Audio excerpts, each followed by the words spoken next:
Hello guys, welcome back to Zal Misterio. Pembunuhan, misteri, dan kasus aneh yang tidak terpecahkan. Dan kita akan kumpul di Zal Misterio. Di video kali ini aku tuh akan bahas tentang kecelakaan pesawat lagi. Sebelumnya aku pernah bahas tentang Kopkeng, kecelakaan pesawat itu. Nah, kali ini lebih miris lagi kejadiannya. Hey, yuk gabung di agensi aku. Kalian bisa daftar menjadi host live streaming di beberapa aplikasi. Di rumah aja bisa hasilkan uang jutaan rupiah per bulan. Hubungi aja nomor aku yang di bawah ini. Paling cepat dan paling mudah daftar sebagai host live.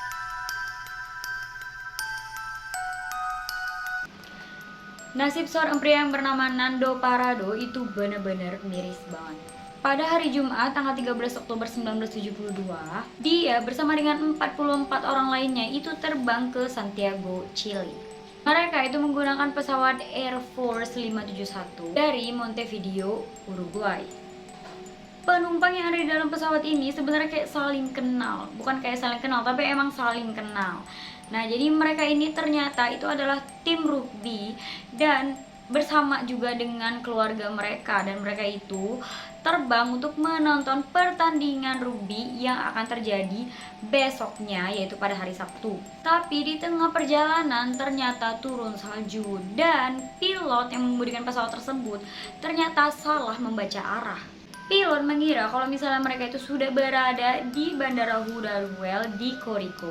Karena dia mengira kalau misalnya mereka udah tiba di bandara, akhirnya sang pilot ini pun bersiap untuk mendarat. Tapi ketika pesawat mulai turun, ternyata di depan mereka itu adalah sebuah gunung yang terselimuti es. Udah bisa nebak dong kejadian selanjutnya apa? Pesawat tersebut pun akhirnya menabrak gunung. Kedua sayap dari pesawat ini pun patah, sementara badan dari pesawat ini itu meluncur di lereng yang curam. Sebelum akhirnya mendarat di atas permukaan gletser di ketinggian 3.700 meter di atas laut. 28 orang tewas seketika ketika kejadian tersebut. Tapi ada juga yang selamat, termasuklah si Doni. Tapi dari semua orang yang selamat ini, itu pun beberapanya hanya bertahan selama 1 hari aja dikarenakan luka, hipotermia, dan juga terjadi reruntuhan salju. Di antara orang yang meninggal ini ada juga ibu dari Parado dan juga sahabatnya. Di hari ke-8, adik dari Parado itu meninggal tepat di pelukannya. Akhirnya tersisalah 16 orang, tetapi 16 orang ini tentunya harus mencoba untuk bertahan hidup. Mereka kemudian mengumpulkan busa yang ada di bangku pesawat sebagai penghangat tubuh mereka, serta berusaha untuk mencairkan es untuk diminum. Sementara Parado dan juga seorang pemain rugby yang selamat, yaitu Roberto Canessa, mencoba untuk mencari bantuan. Mereka turun gunung berbekal radio komunikasi. Radio komunikasi ini mereka temukan di reruntuhan pesawat. Dibutuhkan 10 hari lamanya untuk kedua orang ini bisa berhasil menyusuri gunung. Termasuk juga mereka harus bergelantung dan melewati dinding-dinding yang curam dan juga dingin banget. Ketika mereka tiba di sebuah trek yang gak bertuan, akhirnya mereka pun menemukan penduduk setempat. Penduduk setempat ini bernama Sergio Catalan. Setelah mengetahui apa yang terjadi, Catalan pun itu dengan sangat cepat bergegas untuk mencari bantuan. Pada tanggal 23 Desember 1972, setelah 72 hari yang harus bertahan hidup di pegunungan Andes, 16 orang yang selamat ini pun akhirnya berhasil untuk diselamatkan. Kisah mereka ini pun sempat difilmkan dengan judul Alive pada tahun 1993. Pastinya kejadian ini gak mungkin akan bisa dilupakan oleh para penyintas. Gimana enggak? Mereka gak hanya harus menerima kehilangan dan kekalahan, tapi mereka itu harus melakukan suatu hal yang paling menjijikkan hanya demi untuk bertahan hidup, yaitu menjadi kanibal. Jadi pada saat itu ceritanya Parado bersama dengan 16 penyintas lain itu memutuskan untuk bertahan. Kalau misalnya mereka ingin bertahan, tentunya mereka itu harus bisa melawan rasa lapar.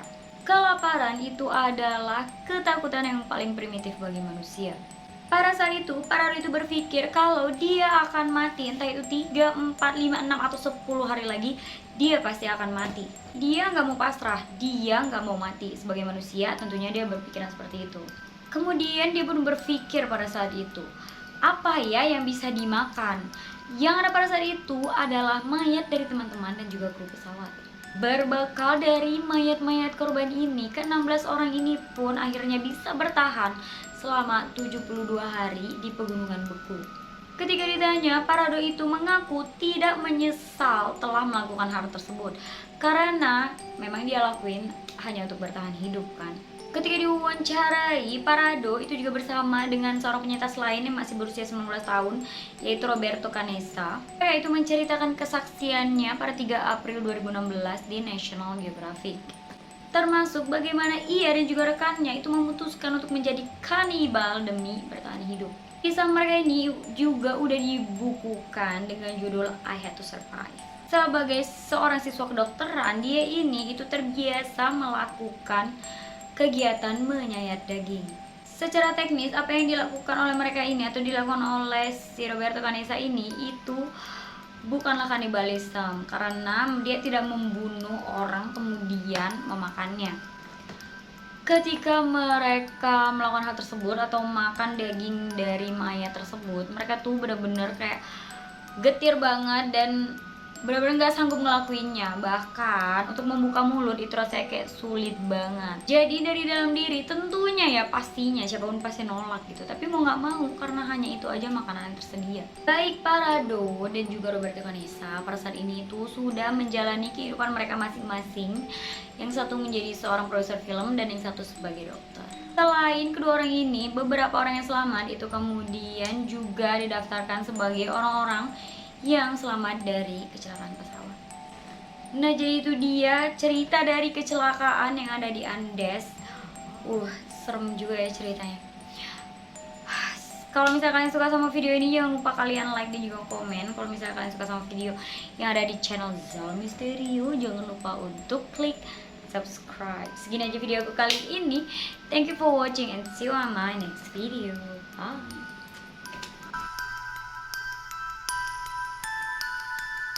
Itu dikarenakan hipotermia, terus ada juga dukung channel aku ini dong.